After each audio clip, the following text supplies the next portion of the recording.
Drivers, start your engines. Pull those belts down tight one more time, warm up those tires, hit your marks, and let's go racing, boys and girls. NASCAR, Indycar, Formula One, Formula E, and NHRA Racing Talk. This is the Championship Racing Network. Now here's your hosts, Steve West and Matt Nicholson, with producer John Myers. Well, we presume so anyway. It seems like everything is working. How are things in South Carolina, Matt? Things are absolutely great. Oh, wonderful. Flew out there yesterday, I take it. Yeah, we left Atlanta about 2 o'clock yesterday. Got to Charlotte, I think, about 7. Okay. So all settled and got enough sleep, you think? That's another subject. Isn't it always? I understand. Yep. Well, we got a big show here, so we are going to get right into it here, and plenty of things to get to. But the funny thing is as far as on-track action is concerned, not a whole lot, because if you think about it, NASCAR's done, and that means we're down to, of the series that we cover on a regular basis, 2 series that are still in action right now, and that's kind of disappointing. Yeah, it really is. I mean, we're coming to the end of the year, and it's coming quick, man. I mean, it is coming real quick. But that being said, let's go ahead and talk about the action, because things got a little weird down there in the first one of those 2 races we're talking about. We're talking about Formula One in the Southern Hemisphere. They were in Sao Paulo, Brazil. The weekend, as we told you on the show last weekend, had an engine change and then another pre-race penalty, and all of that put Sir Lewis Hamilton all the way back at the tail end of the field. This was the third of the 3 2021 sprint races. Well, he gets out in the sprint race. He jumps from 20th into the top 10. Well, then they also levied a penalty for an engine change. So from that starting slot, he actually began the Sao Paulo Grand Prix in 10th place. When it was all over, however, Lewis Hamilton was leading when the checkered flag was shown. He was on the charge from the start of the race, 5th by lap 5, and 2nd on lap 17. And then here comes the battle, which, not too shockingly, I'm sure, comes with a bit of controversy. As the battle for the lead was on, lap number 48, Hamilton tries to go outside of Max Verstappen through turn 4. Hamilton gets pushed aside by Verstappen. Both drivers went outside the race line. Race stewards decided no penalty and told the drivers to just go ahead and race on. They did I don't know what else to call it other than a cursory investigation. It didn't seem like they really looked into it all that hard. No, they really didn't. It was really just racing and, let them go. Yeah. Simply put. And I get it. I mean, we think about it from what we're most familiar with. You think about it in NASCAR terms, and we don't really pay much attention to it unless you're at Daytona or Talladega, where you're told specifically, don't go below the yellow lines. Right. But in Formula One, you have to have at least one tire on the actual race lane. If you don't, you're considered out of line. Right. Where did that ruling go? I really don't know, because there was way more than one tire off the yellow line, off the racing surface. It was actually all 8 were by a substantial margin. Yeah, we'll get back to it coming up in Formula One news shortly. But like I said, lap 58, Hamilton tries to get around again. He was rebuffed, only to gather it back up. And using DRS, using that same turn 4, he finally gets around Verstappen on lap 59. From there, he shows the power that helped him gain all those spots throughout the course of the sprint race and the race itself. At the end of the race, he was leading by almost 11 seconds, so he wins. Verstappen second, trailed by Valtteri Bottas, so a nice run for Mercedes there. But Red Bull didn't do too bad. Sergio Perez finished 4th, so they got 2nd and 4th. Charles Leclerc in the top 5. Rest of the top 10, Carlos Sainz, Pierre Gasly, Esteban Ocon, Fernando Alonso, and Lando Norris. The win by Hamilton cuts into Verstappen's points lead. Max still leads 332 to 318. I'm not including the half points, so we'll get back to that later if it's necessary. I don't think it will be. Bottas is sitting kind of all by himself with 203, but Sergio Perez has been making a run. He's up to 178. Lando Norris, 151, 148 for Charles Leclerc, 139 for Carlos Sainz. You can tell as we go through these points, there's still a lot of movement inside the top 10. Daniel Ricciardo has 105, 92 for Pierre Gasly. Fernando Alonso is hanging on to 10th. He's got 62. He's got a glut of drivers not too far behind him. We'll detail all that as we get closer and closer to the end of this season. Mercedes, as noted, finished first and third. That extends their Constructors' Cup points lead over Red Bull, sitting 521 to 510. This is going to be a battle that is going to come right down to the end. Ferrari has kind of woken up. They're third with 287. McLaren has been fading lately. They are at 256 and in fourth. Then you drop all the way down to 112 for Alpine. They're tied with AlphaTauri, but hold the tiebreaker. Aston Martin has 68. Williams still thinks they got a chance to catch Aston Martin, but they're sitting there with a grand total of 23. Don't count on it. Alfa Romeo holds 11, and the one thing that they can say is that they're not last. That's Haas F1. Steady, big zero. Oh, well. That definitely won't change. No. The only thing that's going to change that is an amazing amount of attrition in some particular race coming up, or a massive wreck somewhere towards the end of a race where Haas F1 is way behind. That's it. You are correct. You are correct. I'm not saying I'm hoping for it, but at the same point in time, maybe Gene Haas is? I don't know. NHRA got their final event in of the 2021 season, saw them finally back in California running the NHRA finals at Auto Club Dragway. In Top Fuel, the final pairing came down to, predictably, Steve Torrence taking on Antron Brown.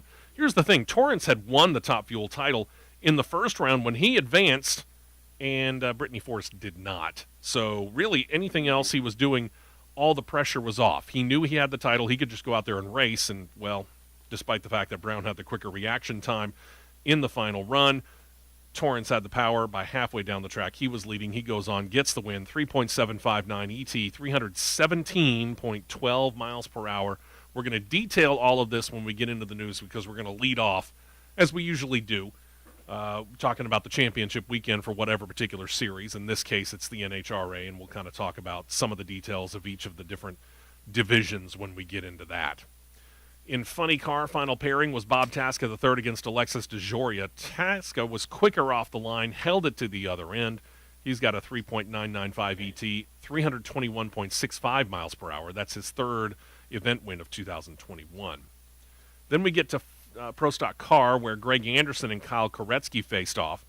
Anderson's first off the light. He gets the win, 6.574 ET, 208.23 miles per hour. This has become kind of a historic year for Anderson. It's his fifth win of the year. It marks his 99th of his career. With 99 wins, Greg Anderson is your all-time Pro Stock Car leader in wins for his career. And next year, I'd be shocked if it took him more than 3 events, and maybe his first, because they're supposed to be right back here in Pomona, California, to get his 100th. Yeah, he probably will hit 100 fairly quick. I would say within 2. Yeah. Again, it wouldn't shock me if he won the season opener, because, again, they're right back at the same track. And then you get to Pro Stock Motorcycle, Karen Stouffer taking on Matt Smith. Smith, real quick reaction time. Stouffer pretty much asleep at the light. At the other end, it paid off because Stouffer had the quicker run time from light to light, but Smith with a 6.817 ET, 200.74 miles per hour. It was the reaction time that was the entire story. Her slow reaction time killed her chance at the win.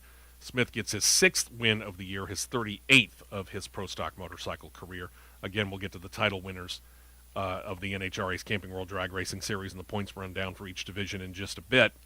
First things first, this weekend, when it comes to racing and the series that we cover on a regular basis, you got one.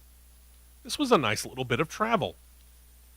Formula One, running in Brazil last week. This weekend, they're running the Ooredoo Qatar Grand Prix. Yeah, you can't make these sponsors. Say that 5. Yeah, say that 5 times fast. So they went from Brazil to Qatar. This was a group that couldn't make it from Mexico City to Brazil in 1 week.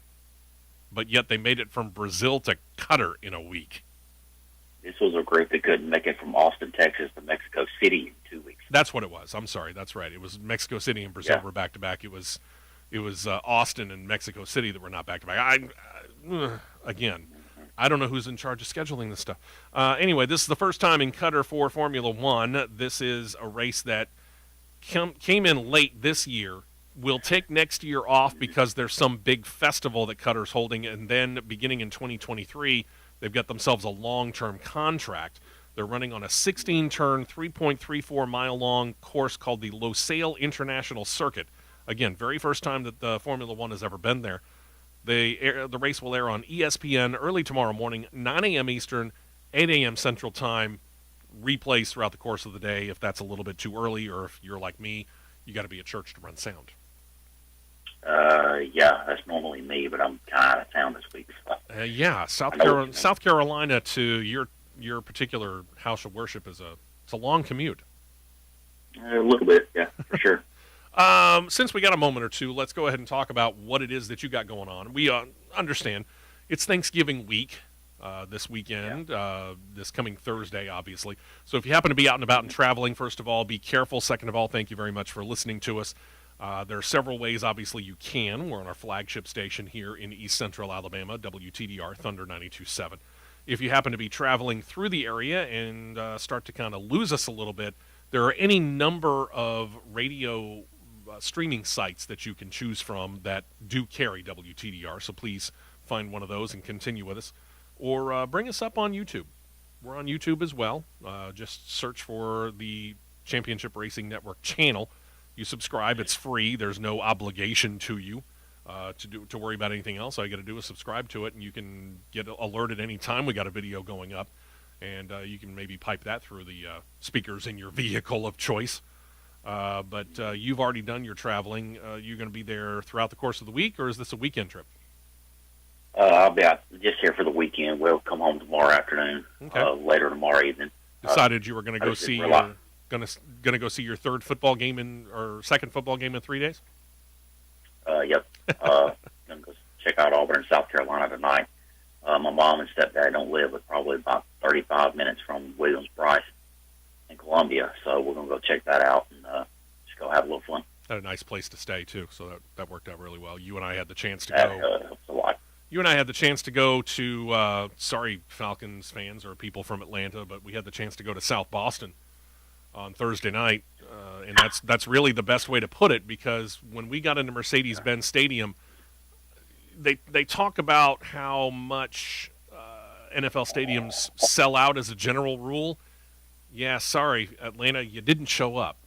But I'm here to tell you that of the fans that were there, and I would say it was probably, 2/3 to 3/4 full at its top? At least. And I would say at least half the people that showed up were wearing either New England Patriots jerseys or New England Patriots shirts. And certainly by the end of the game, which was a blowout, sorry, Falcons, not, Mercedes-Benz Stadium was pretty much owned by New England fans. And yeah, I mean, I couldn't help but think about, and I get it, I mean, your team loses, your team gets blown out, you don't really want to stick around and watch the end.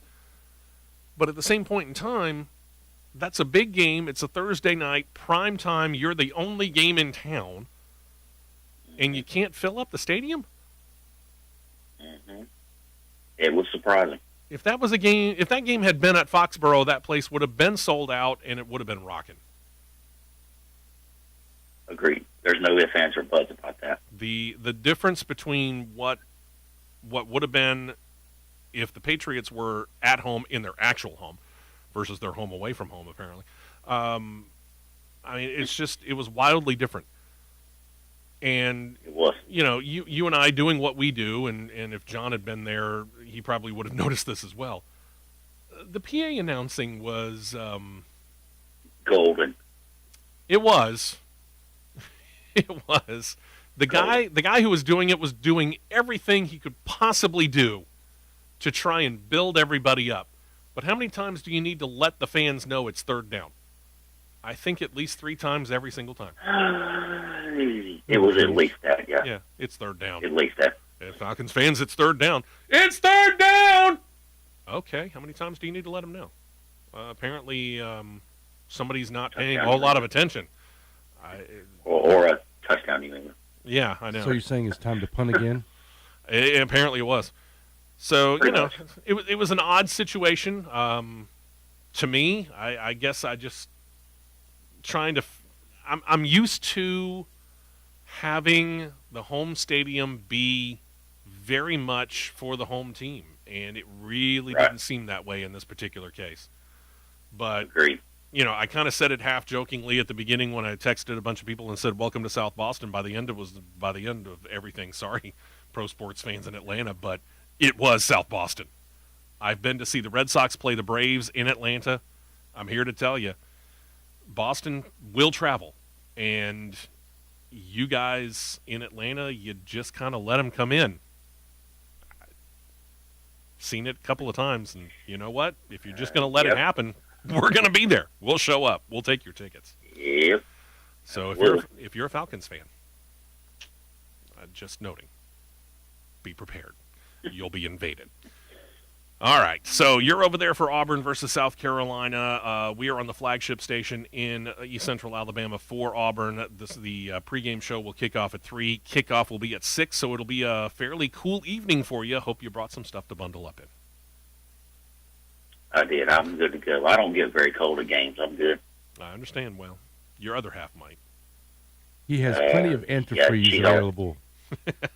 Yes, he's already talked about that. I understand. All right. Well, you guys just have a great time over there. We're going to take our first break of the show. When we come back, we're going to talk a little NHRA action. We'll wrap up their 2021 season. Been quite a couple of years here for racing, really, of all series, and we'll talk about what's going on and review who the title winners are in each of the 4 main Camping World Drag Racing Series divisions and all the other news that's fit to air coming up. When we come back, you're listening to CRN. Don't touch that dial. The Championship Racing Network will be right back.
Two tires only, and back out to the track for more action on the Championship Racing Network.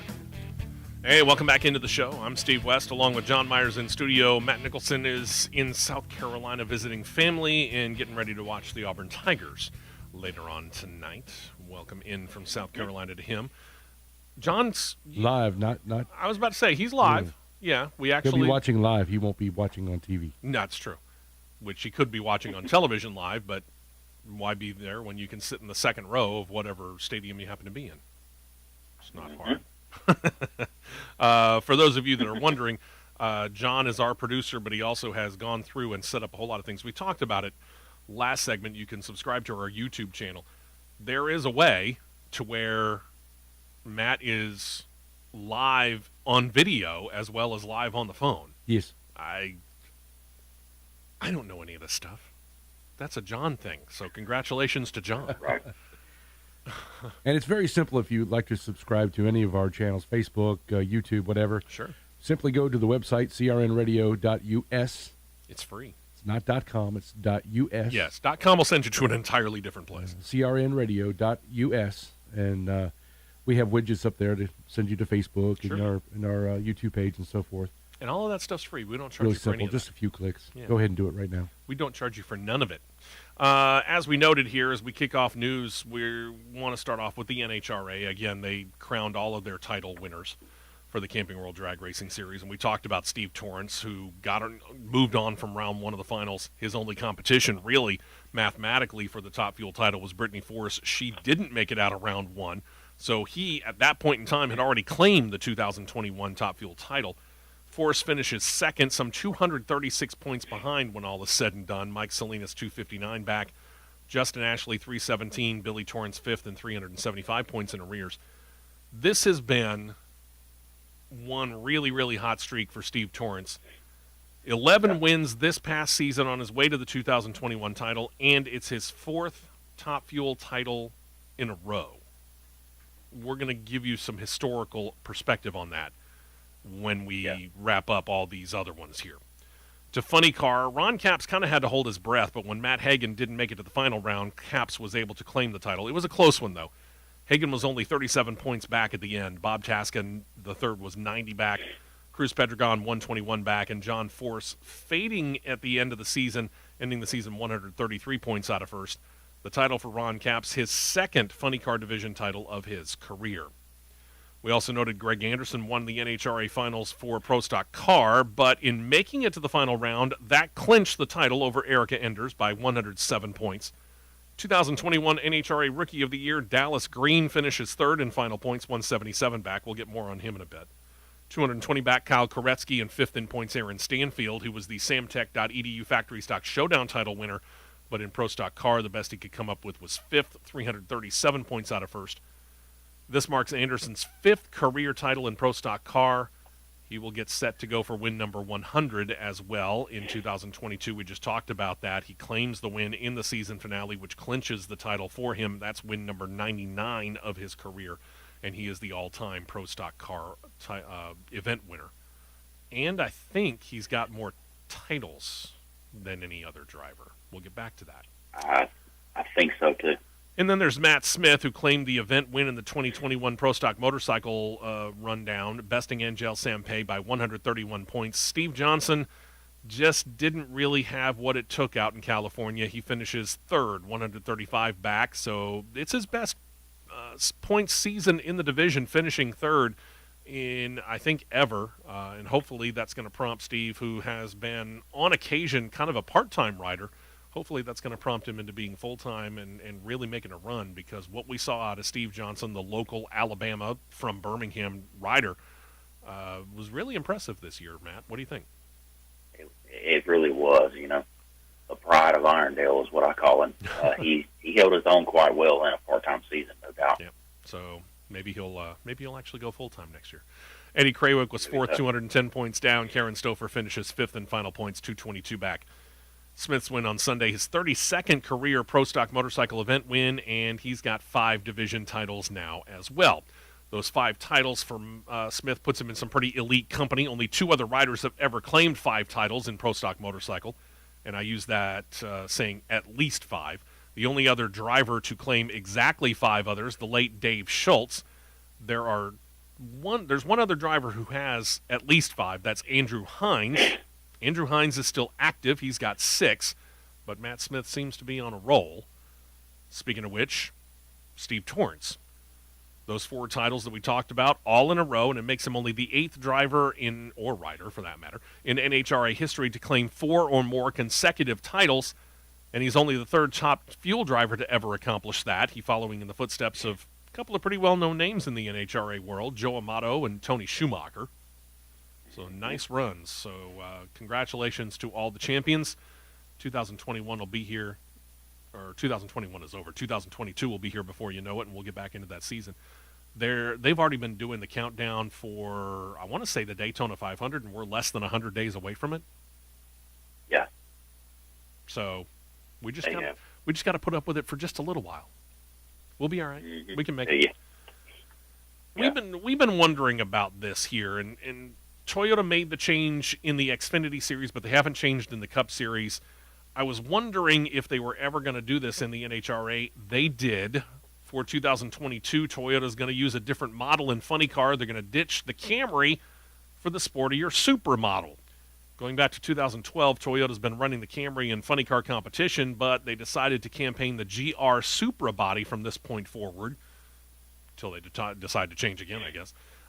So the Camry joins the Celica and the Solara, which were run before that as now dead names, at least for now, since Toyota joined NHRA competition back in 2002.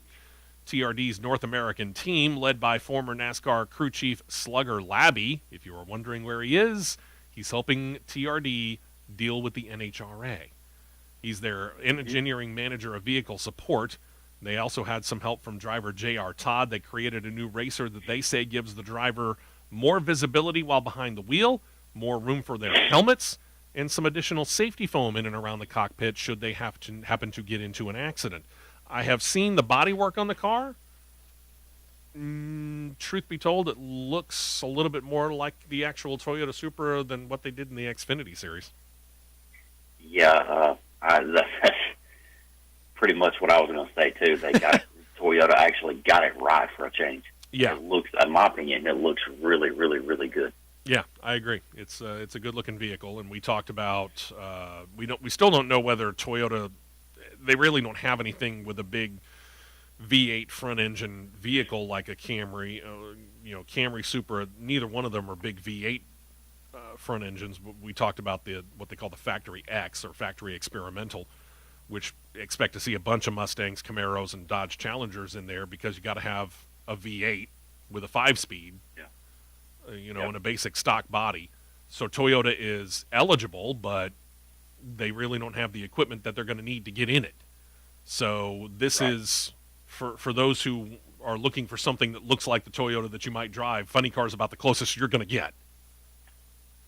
Yeah, pretty much, without the big 25, 30-inch rear tires, whatever they are. They're about the size of a tractor, it seems like. Yeah. Well, hey, bit by bit, close in on Toyota. Yeah, it'd be nice to have those, though. Yeah, it would. And here's the thing: if you are addicted to the NHRA, this is good news for you. The NHRA is proud to announce they got a new streaming channel for Roku or Tubi. Tubi or Tubby? I don't know. Tubi. Okay, thank you.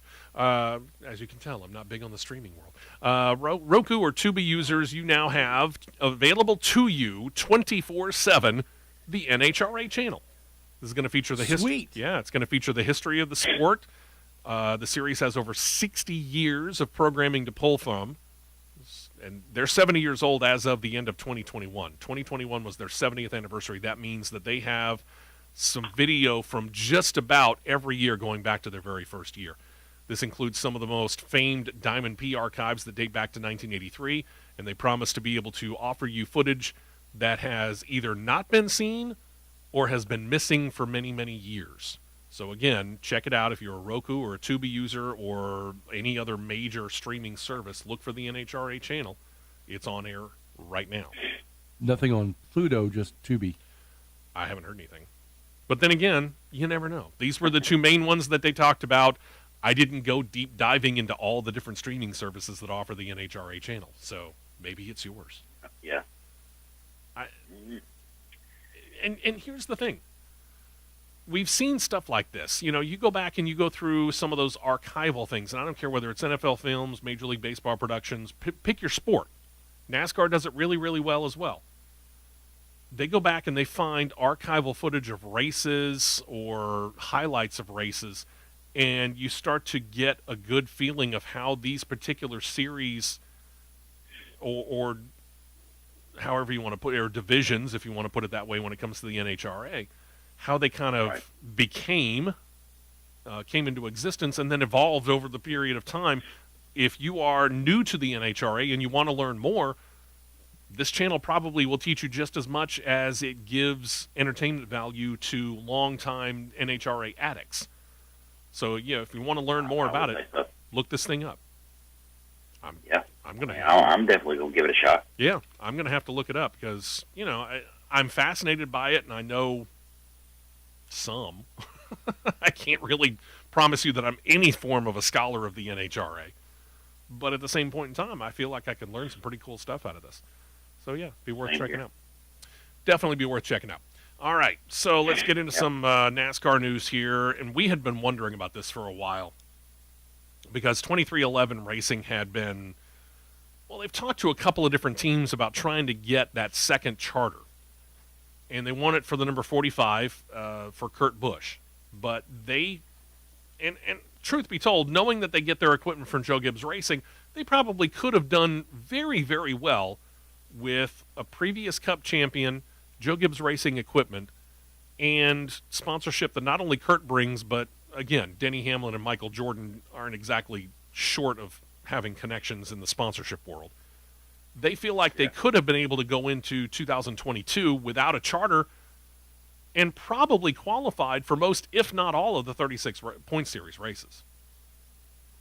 If they couldn't, or if they didn't, something is seriously wrong. Yeah, agreed. But, like I said, as of a few weeks ago, they hadn't really been able to fill that team with the charter until this past week. We'll talk about the charter in a moment. They've got himself a crew chief, too. Billy Scott comes on to join the team, and it puts him back in the position of being a crew chief for the first time since 2019. Billy Scott had been with Stewart-Haas Racing from 2016 to 2018. He actually called the shots for Kurt Busch during that 2018 season.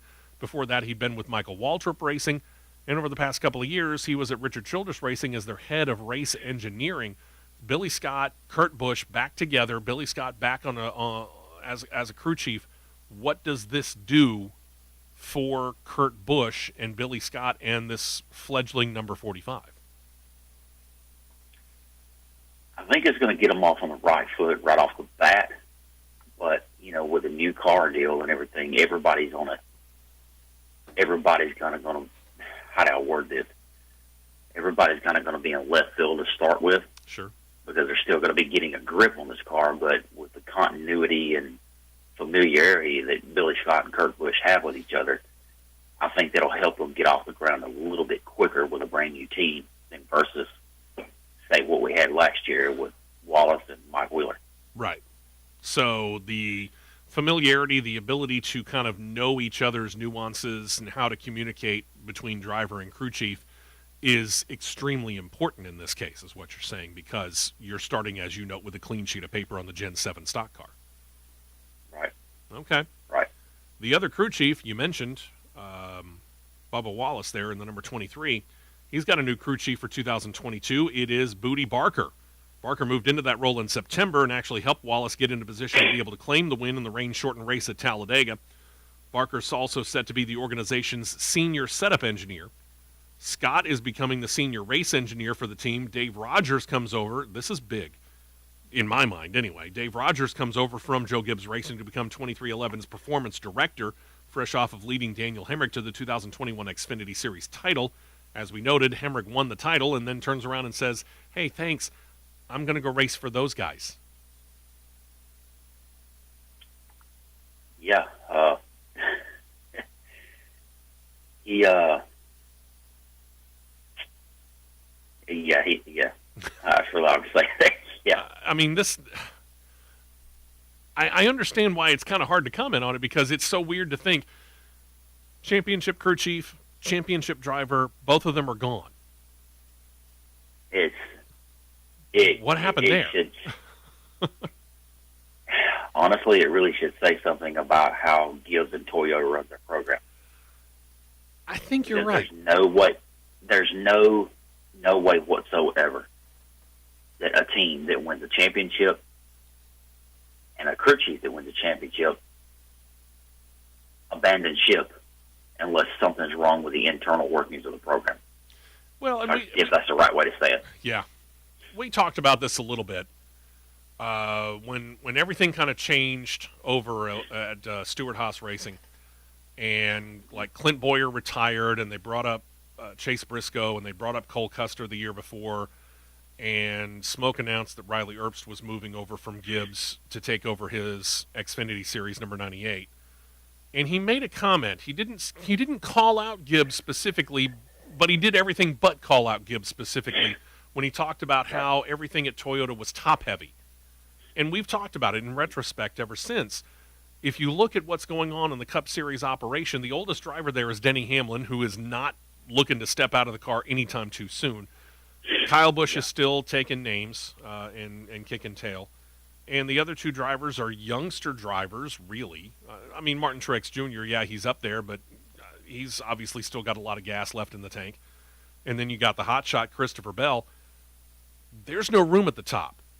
So when you start to get up into the Joe Gibbs Racing Xfinity Series, if you're being any kind of successful, you kind of have to have the Gibbs name, Ty, to want to stay there waiting for your opportunity to be able to move up into the Cup Series. Otherwise, you're going to get impatient, and you're going to want to strike while the iron's hot. Daniel Hemrick's gone. Riley Earp's left. How many other drivers have left the organization either willingly or been kicked out because Joe Gibbs is trying to manufacture openings for drivers he thinks are going to lead this team into the next 2 decades? Let's see. Yeah, you got to start with Carl Edwards. You got to start there. Yeah, and then Daniel Suarez lasted, all of a year? Carl Edwards, Daniel Suarez, Eric Jones. Yeah.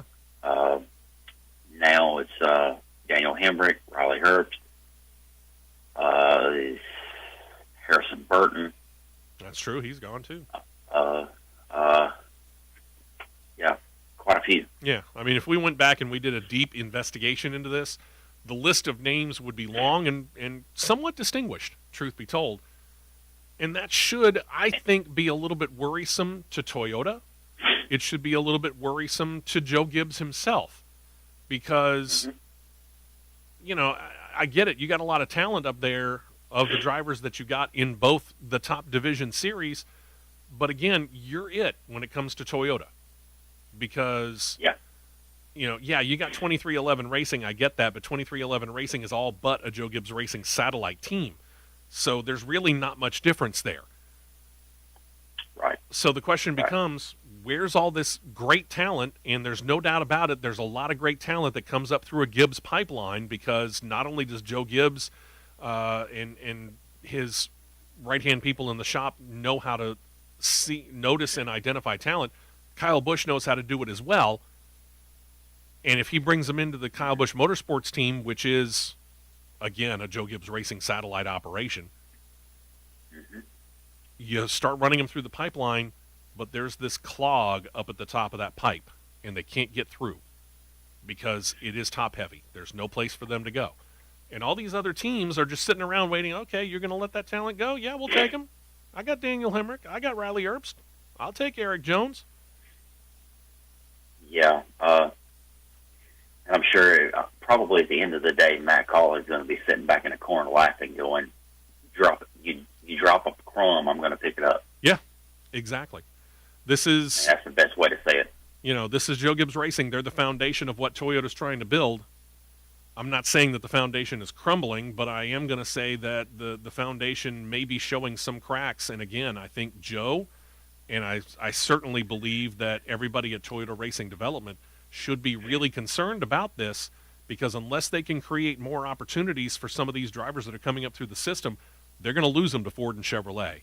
And the Ford and Chevrolet teams, like you mentioned, Cowlig, Stewart-Haas Racing, Richard Petty Motorsports, Junior Motorsports, whatever it is, they're all just sitting back there waiting for this talent to fall into their laps. Don't let that happen to your house. You want to make sure that your foundation is set. And this is where our good friend Michael Hart and Ox Foundation Solutions come into play. You need to call them, 205-362-6419, or you need to send them an email, mike@oxfoundations.com.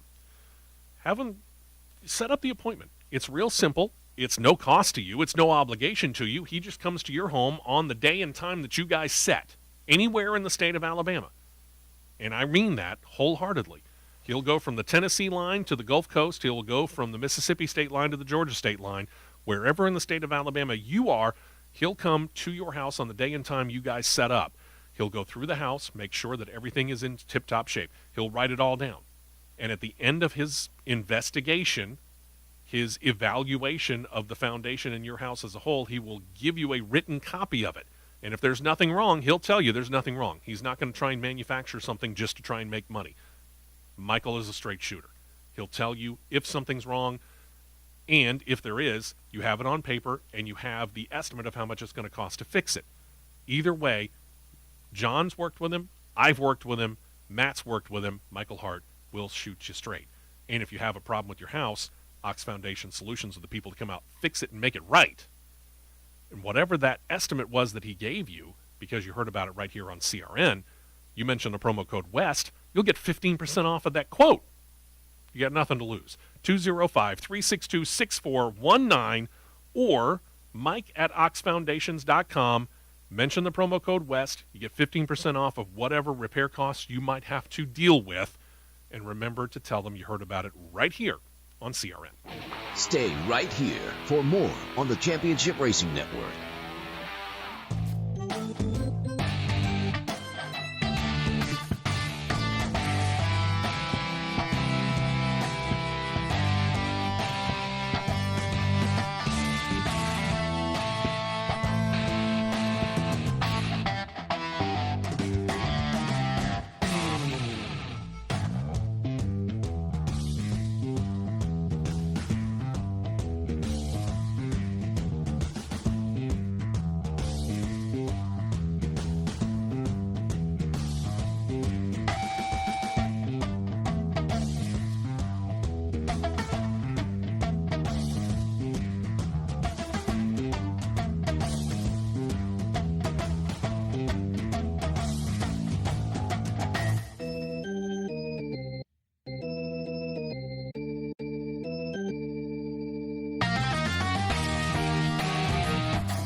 Fuel only. Go, go, go.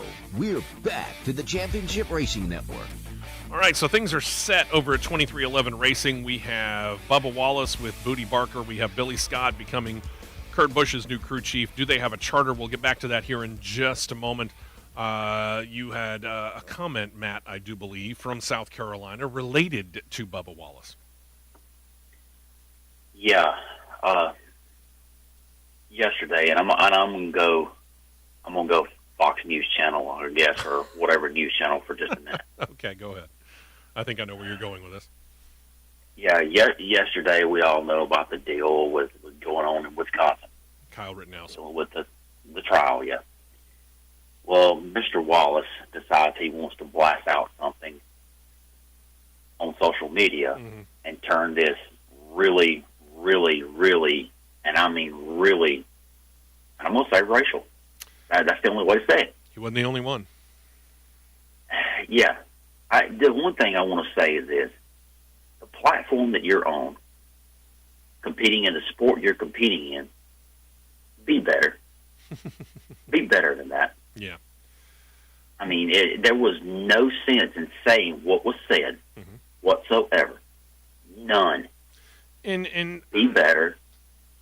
And this is not just for Bubba. This is for all of the different people that are celebrities of any level. Television, radio, newspaper, movie, I don't care. Whatever amount of notoriety that brought you about. I would ask this question of all of them who came out and blasted the not guilty verdict. Because you can tell by the way that they posted whatever it was that they posted, and several people from Hollywood did this as well, in talking about how could he not have been found guilty. Well, first things first. We have a basic tenet here in the United States of America when it comes to our court system. That's innocent until proven guilty. Second of all, how much attention did these people actually pay to the proceedings of said trial? All the people, news media specifically of certain cable channels, talking about how they honestly believed that Kyle Rittenhouse was a white supremacist. Not even the prosecution could come up with a thread of evidence that showed that Kyle Rittenhouse was a white supremacist or a member of any white supremacy organization. Not one thread of evidence. It all fell apart quickly. There was nothing said, nothing shown, nothing heard during the Kyle Rittenhouse trial that should have led anybody who didn't have a preconceived notion to believe that Kyle Rittenhouse was guilty. Because again, the basic tenet of the United States court system is that you are innocent until proven guilty. They had to prove it. They didn't. That's it. Yep. That's Agreed. it. So, enough of that. We're moving on. Let's get back to the charter situation for that aforementioned number 45. Starcom Racing as well. We're going to mention them probably not too much more after this. According to Adam Stern of Sports Business Daily, NASCAR informed the team earlier this year that since their charter has finished in the bottom of 3 of owners' points among charter teams for 2 years in a row, that if they did it again, they could lose their charter. Now, let's refresh you on NASCAR rules regarding charters.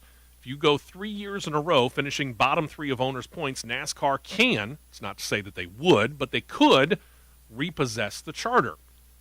And that hastened Starcom to sell that charter. They sold it to 2311 Racing. It has been assigned to the number 45, again to be driven by Kurt Busch. Starcom had been talking to Spire Motorsports about selling it to them, but they couldn't get that deal signed, and 2311 was left open to swoop in. This is, again, opportunistic opportunity. This is just being opportunistic. Very much so. We don't know what the cost was ultimately, but we can guess it was probably in the $10 million range. I would say at least 8 to 10 million. Yeah. Okay. Unfortunately, what this also does is marks the end of Starcom Racing, at least for now in NASCAR. I don't know whether it'll ever be revived, with all due respect, but it certainly ends it for now. We noted earlier this month the team had issued a release at the beginning of November announcing that they would be selling the charter and would end operations after the 2021 season finale in Phoenix. That was at the time when they were still in negotiations with Spire Motorsports to sell them the charter. May not have happened the way they initially planned, but this certainly did work out for 2311 Racing, which has been ever since they announced that they were bringing Kurt Busch on in that number 45 car. Even before they knew that they were going to number it the number 45, they've been seeking out a charter for this car. So it does seem to have worked out for everybody, save for the fact that Starcom Racing is now no longer an organization in NASCAR. It's not 23X1? It's not 23X1. It's not 23 by 1. It's 2311. And on that note, yeah, go back about a month. That'll tell you everything you need to know about 23 by 1. Still flabbergasts me. I think we need to have a conference with Jeff Spiegel. Come to think of it, I haven't seen that particular sportscaster in a few weeks. I haven't been watching, so I don't know. Yeah, I have been. I haven't seen him for, I want to say, at least 2 weeks. Maybe longer? I don't know. Just noting. Spitballing. 2311's based where? Pretty much out of Joe Gibbs Racing Shop.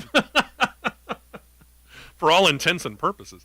Let's see. Over at Team Penske, the crew chief of the number 12, Todd Gordon, chose to retire at the end of this year after 11 years with Team Penske and 23 years in NASCAR as a whole. Ryan Blaney, on the other hand, is remaining in the number 11, so the question became who was going to take his place. They didn't waste a whole lot of time. They announced the replacement crew chief is Jonathan Hassler.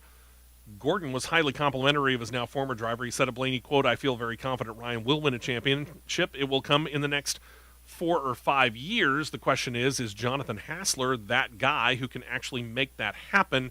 For that, we turn to our resident driver and see what he knows and thinks about one Jonathan Hassler.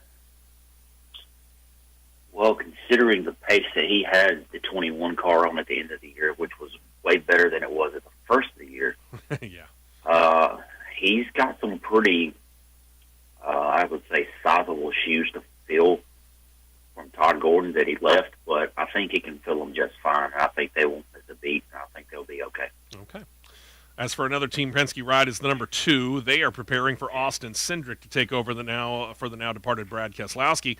Keselowski, as we talked about, spent a little bit of time at Phoenix last weekend celebrating his time at Team Penske, but now he officially has been introduced this past week at Roush Fenway Racing. That was Tuesday, where the Cat in the Hat, Jack Roush, officially changed the name to the worst-kept secret of 2021, probably, RFK, or Roush Fenway Keselowski Racing, as Keselowski now joins in as not only the driver of the number 6, get back to that in a moment, but as part owner of the operation. This is Jack Roush, and I'm not trying to retire him before Jack's ready to retire, but let's face it, this is Jack Roush preparing himself for when he steps away from really even darkening the doorstep of this team that he began. Yeah, let's just say he's polishing the end of the baton to hand it off to Brad. Yeah.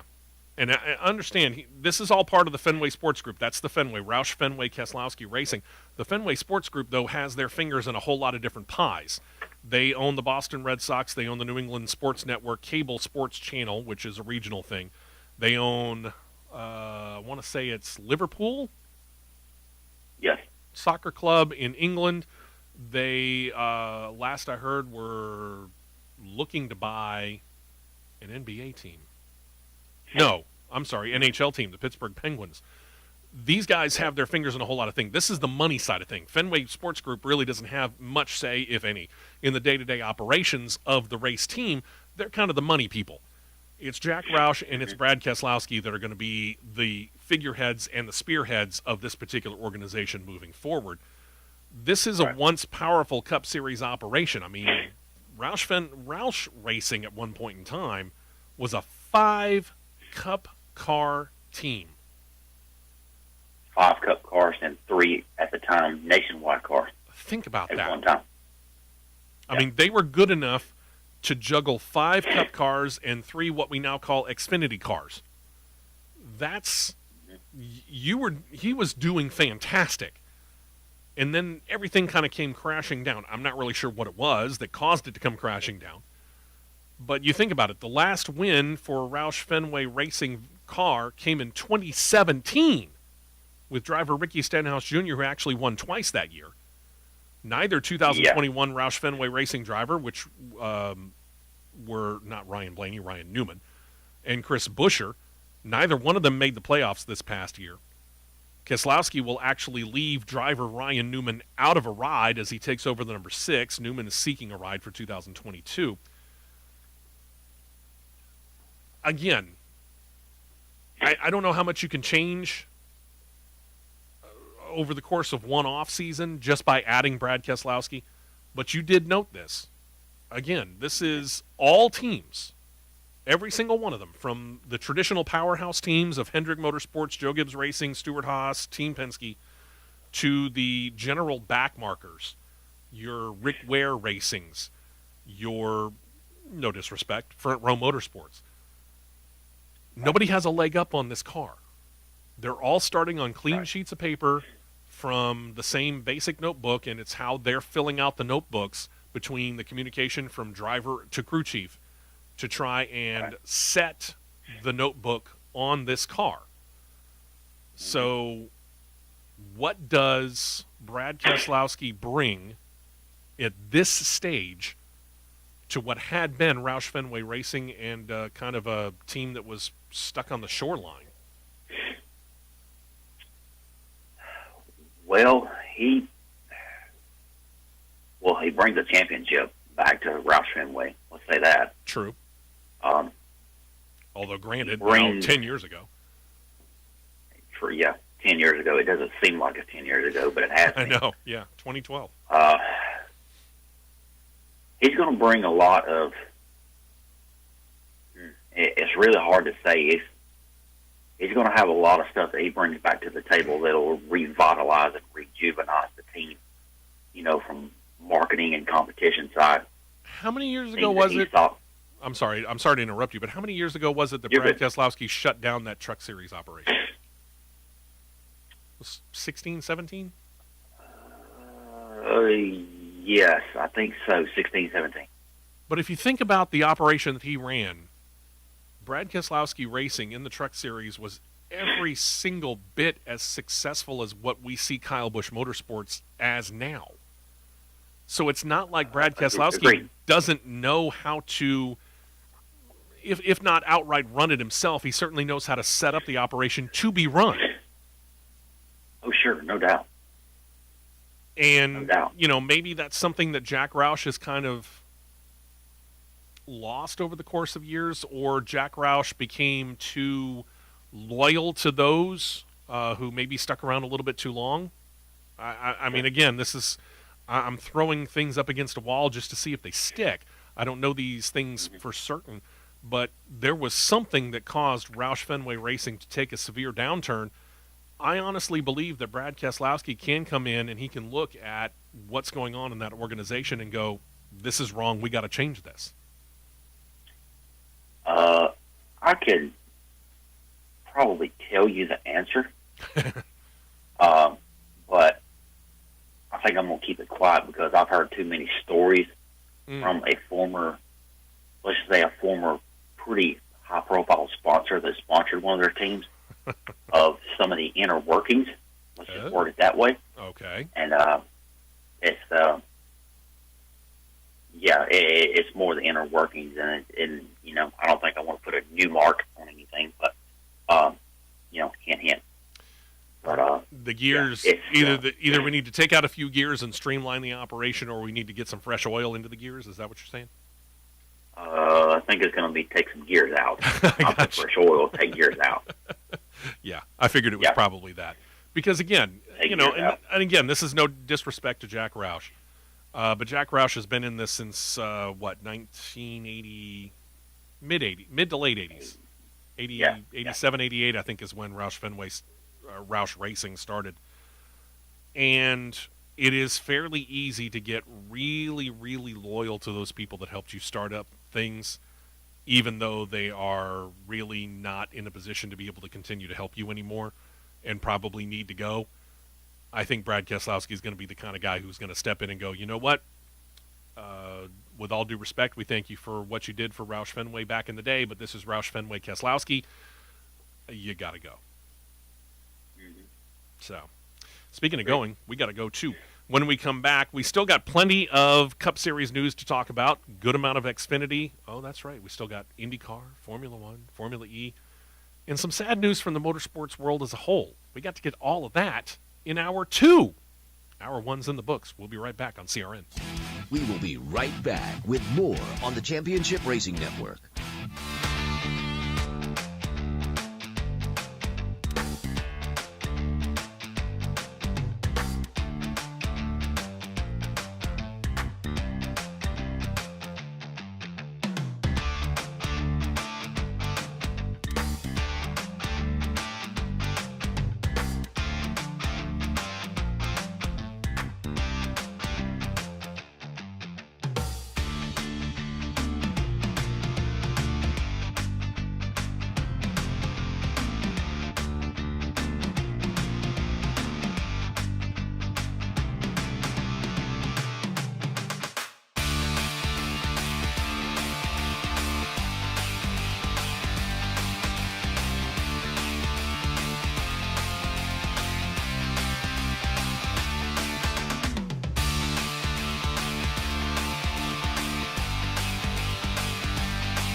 tires and 2 cans of fuel, and we're back to more racing action on the Championship Racing Network.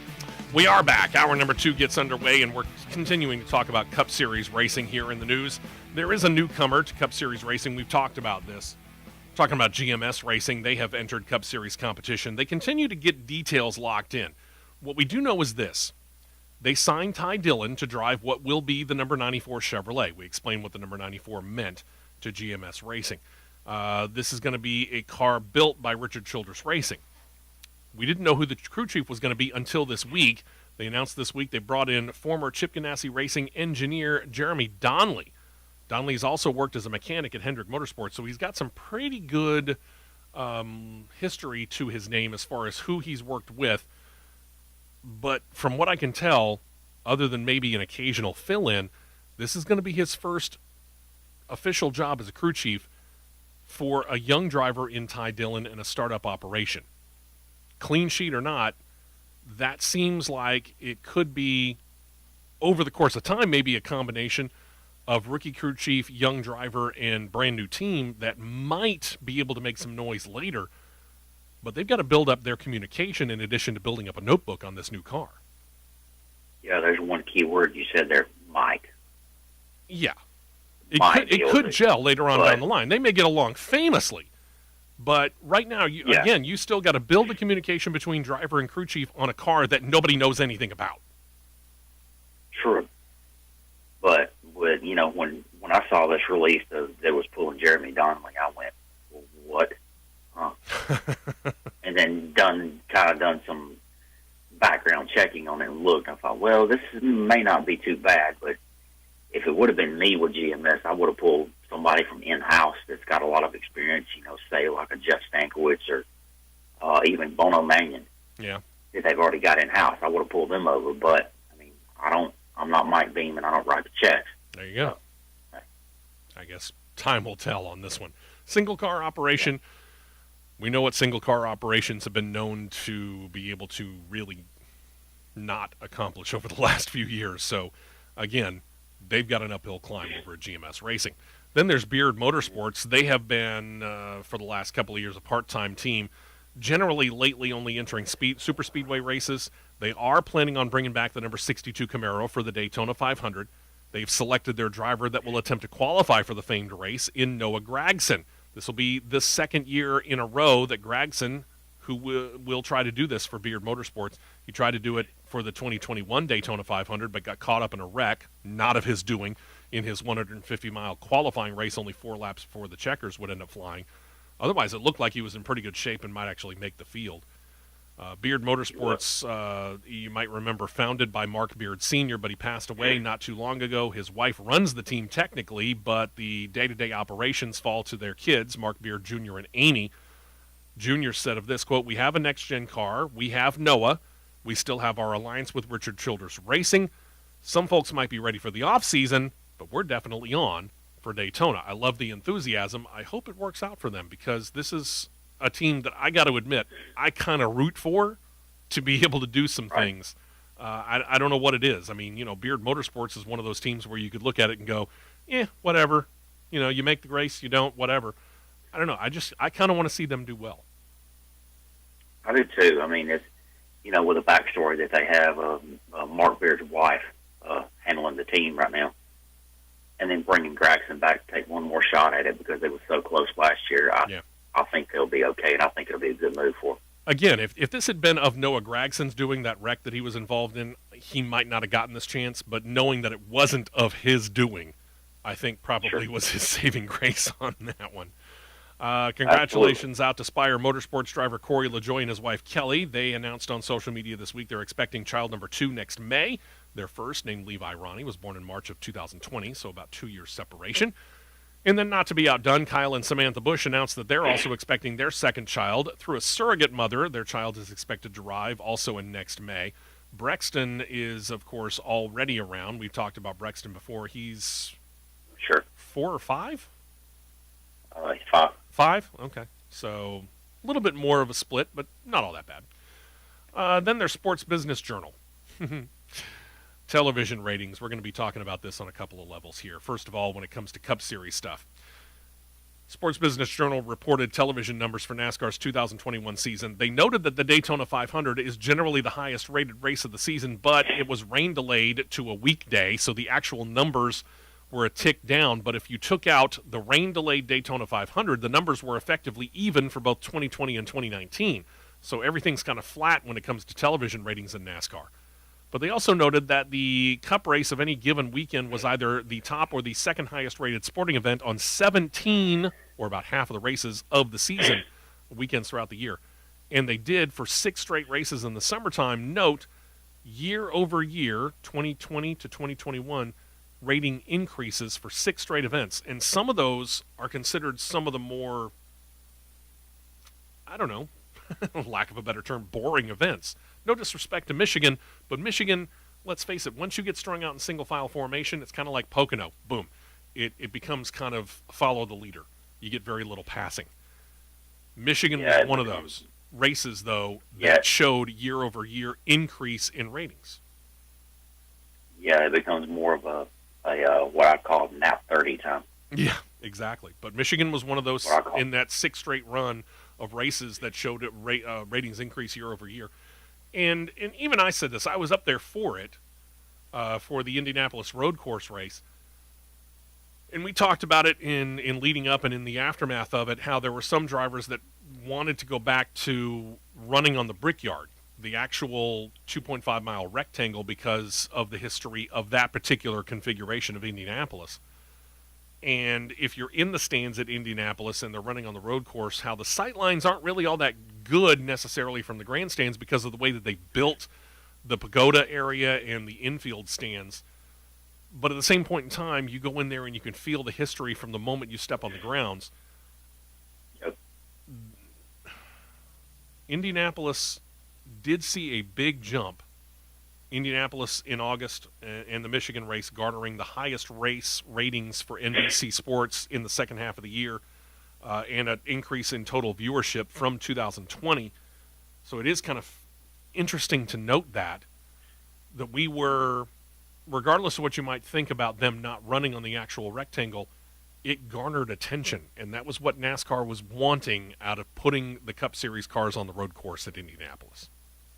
Right. So, question is, does that translate into a continuation of that in 2022? Because what we do know is that they're going to put the Cup cars back on the road course next year. We'll find out. And then I started looking. Go ahead. Go ahead. You're fine. I think there's a little town called St. Louis that's going to give it a run for the money next year. I think you're right. Because if there's one thing that we know about Cup Series fans, they have been clamoring for more short track action. Yep. All right. No doubt. A little bit deeper dive into the numbers show specific television markets for NASCAR. The highest rated television markets, very Southeastern dominated, which one might expect considering this is where NASCAR was born and raised, in the Southeast. Knoxville, Tennessee led the way on average with the highest TV ratings, followed by Greenville, Spartanburg, South Carolina, Greensboro, High Point, North Carolina in second and third.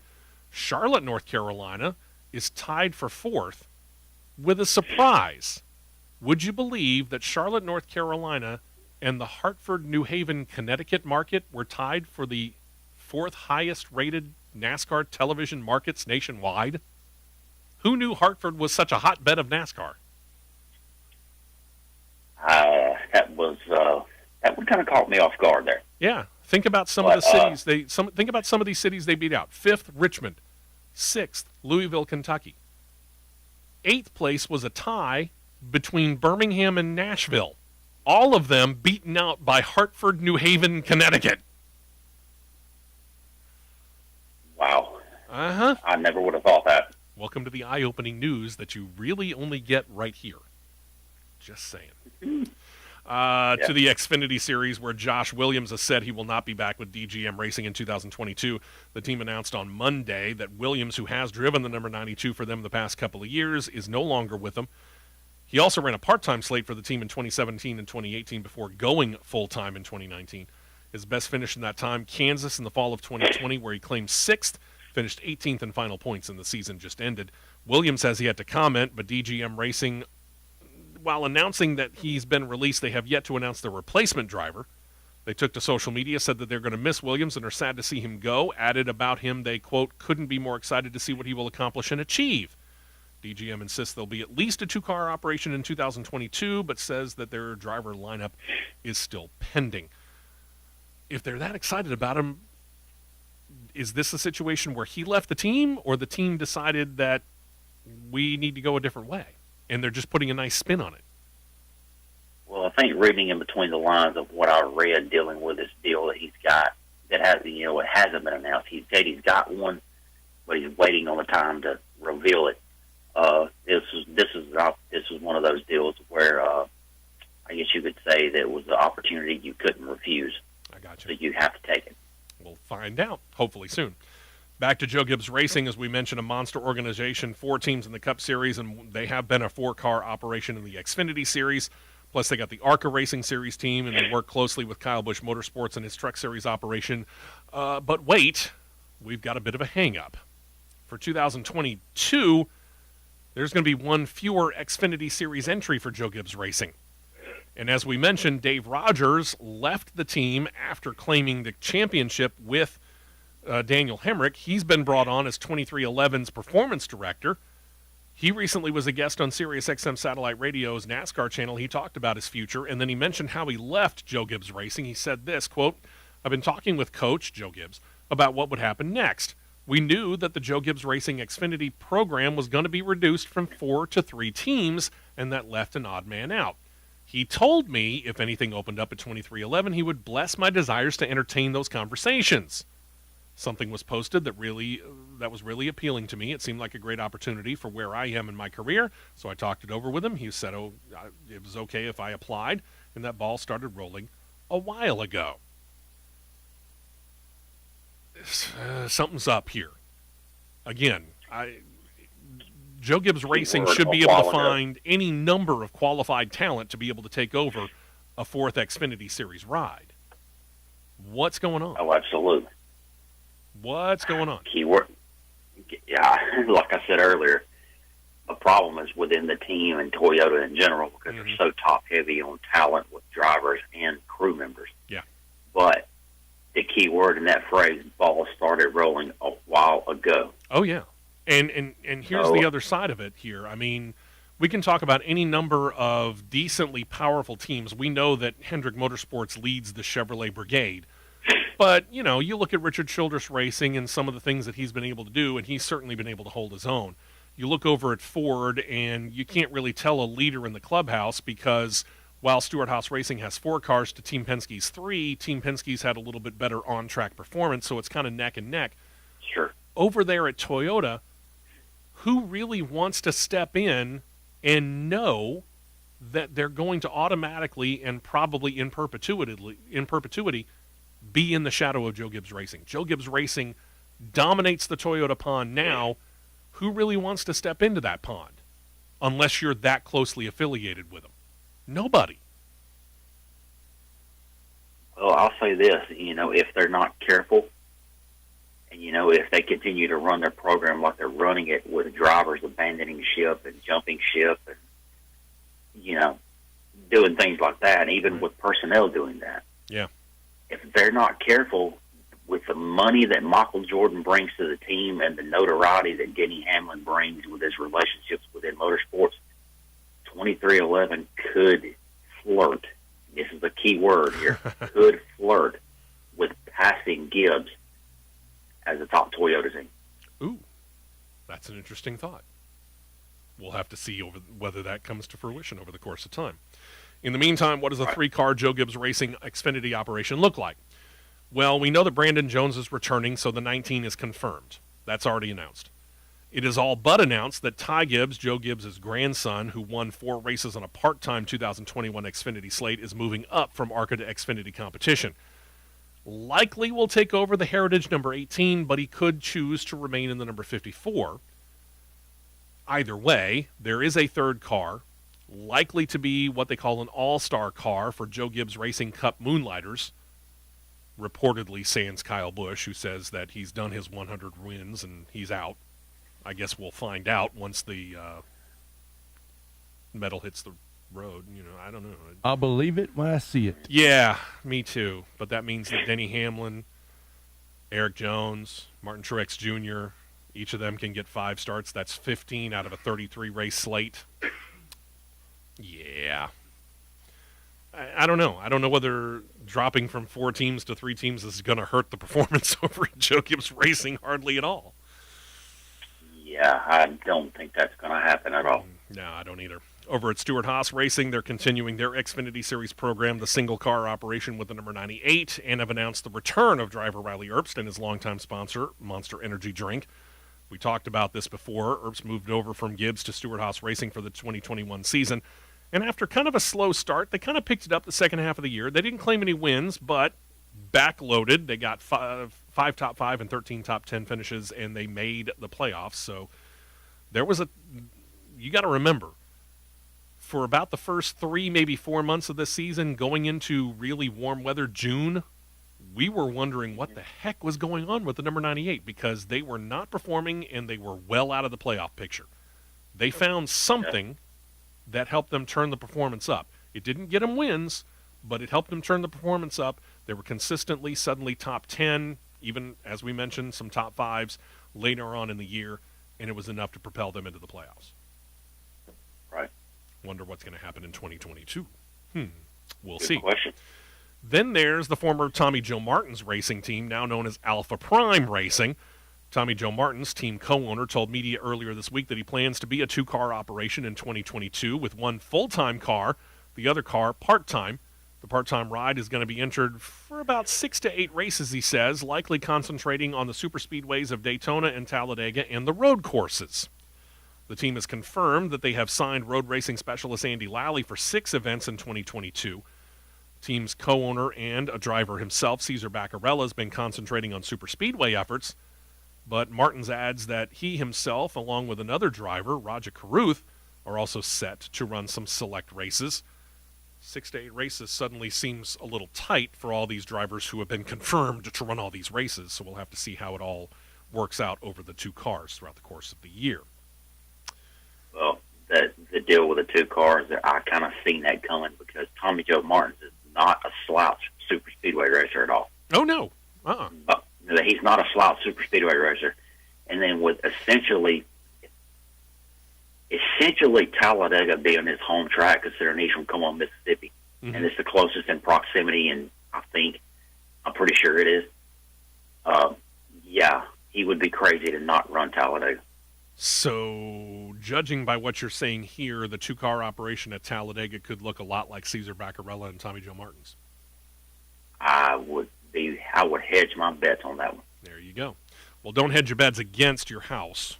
Make sure that your house is in good shape. What are we talking about? We're talking about its foundation. Very simple, straightforward situation, but could become highly complicated if you let it go. Don't let it go. Call our good friend Michael Hart at Ox Foundation Solutions. We thank them for being a great partner here at CRN, the Championship Racing Network. You need to call Michael. I've had work done at my house. He's done work for me at my house, my old house, and my new one, which my wife and I moved into just a little bit over a year ago. Like I mentioned, both John and Matt have had work done through Michael. He's a good guy. He's a reputable guy. He's going to shoot you straight. He's going to tell you if there's something wrong. He's going to tell you if there isn't anything wrong. He's not going to try and make stuff up. Give him a call, 205-362-6419, or set up an appointment with him via email, mike@oxfoundations.com, if you're anywhere in the state of Alabama. North, south, east, or west, doesn't matter. Give him a call, send him an email, get the appointment set up. He'll come out. He'll take a look at your house. He'll write if there's any problem. If there's not, you have it on paper. If there is something wrong, you have it in detail, and you have how much it's going to cost you to get it fixed. Then there's this little bit of information that John loves. Actually, I like the fact that, you give him a call, 205-362-6419. Yep. He comes out, he looks it over. If there's nothing wrong, he writes down nothing wrong, hands you that piece of paper, and he's gone. No, and you pay nothing. Yep, exactly. Free assessment. That's what I like the best. But on top of that, if there is something wrong, you have to get work done. It's costly to boot. Yeah, and if you ignore it, it's only going to get costlier. And it get costlier. or cost more actually. But More costly? but you could reduce that cost by simply telling Michael, hey, I got a promo code, buddy. It's called WEST. Mm-hmm. WEST, West. Yep. Heard about it on CRN, promo code WEST. 15% off of that amount right off the bat. 15%. No cost, no obligation to you. Set up the appointment. Make sure that your house is in good condition. The foundation is the backbone of your home. 205-362-6419 or email him, mike@oxfoundations.com. Remember the promo code WEST if you need work done. And don't forget to tell him you heard about it right here on CRN. Don't touch that dial. The Championship Racing Network will be right back.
Shop on eBay.